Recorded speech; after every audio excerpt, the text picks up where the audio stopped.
Selamat datang kawan-kawanku semua. Salam jumpa dari aku Kayla. Aku ingin mempersembahkan cerita, suatu kisah tentang tukang taking. Tukang taking, siapa teman-teman? Yap, bener banget, tukang taking. Cerita ini berasal dari Kalimantan Tengah ya. Jadi gini nih ceritanya. Tukang taking adalah seorang anak yatim piatu yang hanya tinggal bersama neneknya di sebuah desa.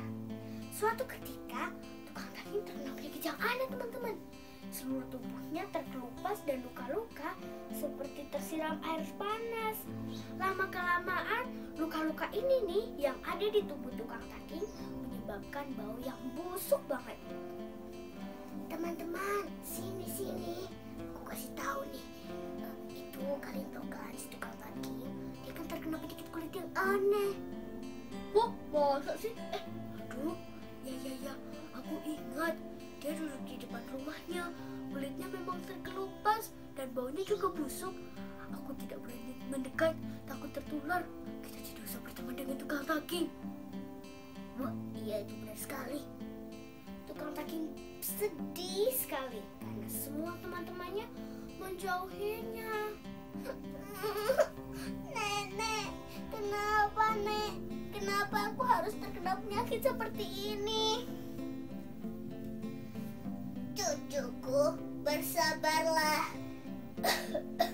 Ini semua kehendak Sang Pencipta. Kita harus tetap tawakal kepadanya, kata nenek dengan bijak dan sabar. Memang karena penyakitnya ini, tukang taking jadi gak bisa bergerak dengan bebas teman-teman.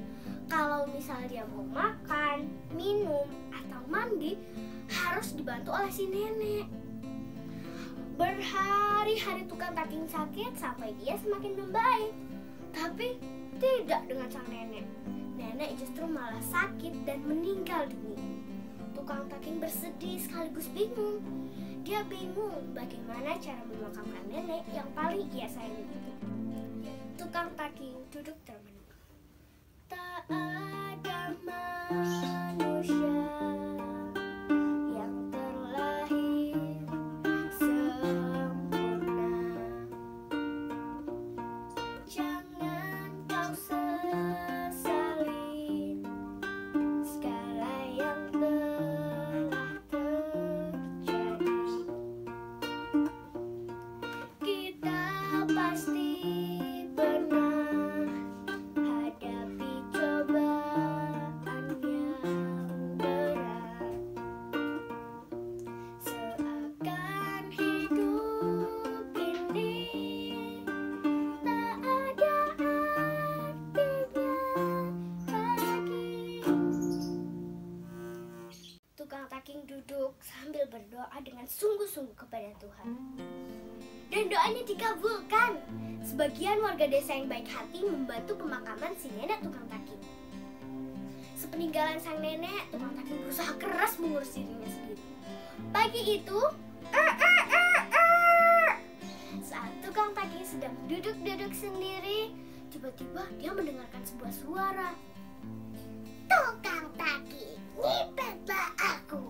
Tukang taking, nyipetlah aku. Hah?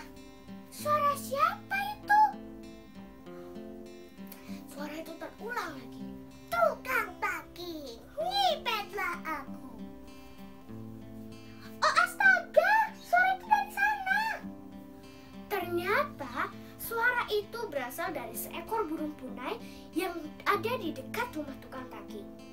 Oh iya teman-teman, burung punai itu kan bilang tukang taking nyipet aku. Ngomong-ngomong, teman-teman tahu nggak sih nyipet itu apaan? Yap, jadi nyipet itu adalah disumpit ya teman-teman. Tapi aku tidak tahu di mana bisa menemukan sumpit. Carilah di loteng, kata si burung punai itu lagi. Akhirnya tukang taking berusaha payah menuju ke loteng dan menemukan sumpit yang dimaksud oleh si burung punai. Kemudian dia kembali keluar dan segera meniupkan sumpitnya tepat ke arah si burung punai. Blok! Burung punai terjatuh ke tanah. Setelah menyembelih si burung punai, ada satu kejadian aneh. Darah si burung punai berubah menjadi perhiasan yang indah. Wah, ini pasti mahal sekali. Apa ini yang dimaksud si burung punai tadi? Aku disuruh menyipetnya agar aku bisa mendapatkan semua harta ini dari Allah. Alhamdulillah. Tukang taking sangat bersyukur. Tapi ternyata ada satu keajaiban lagi.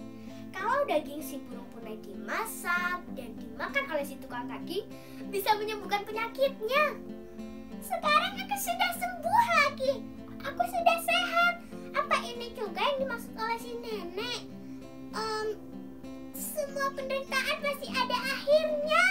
Aku senang. Oh iya, aku harus segera pergi sekarang.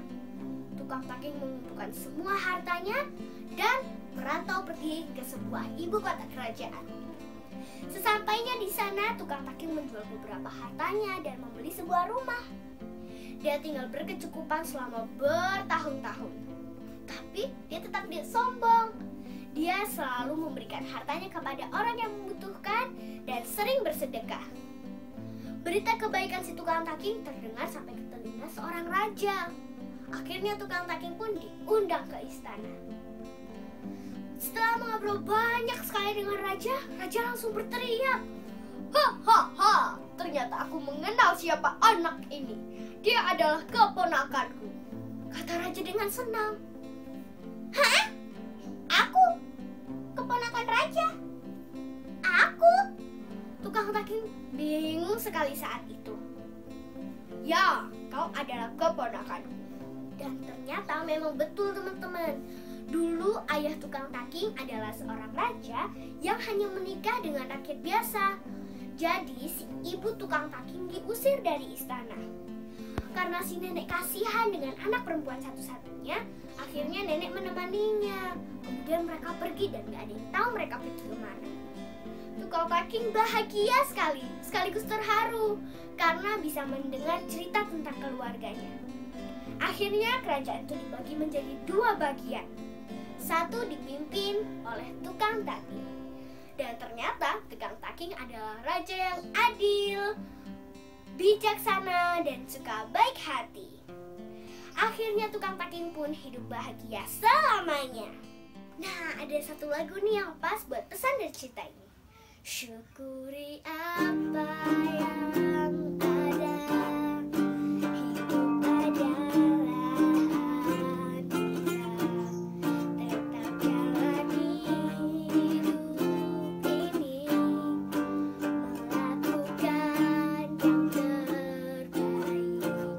Tuhan pastikan menunjukkan kebesaran dan kuasanya bagi hambanya yang sabar dan tak pernah putus asa. Sekian dari saya Kaila, terima kasih dan sampai jumpa. Tetap semangat ya teman-teman, jangan pernah menyerah.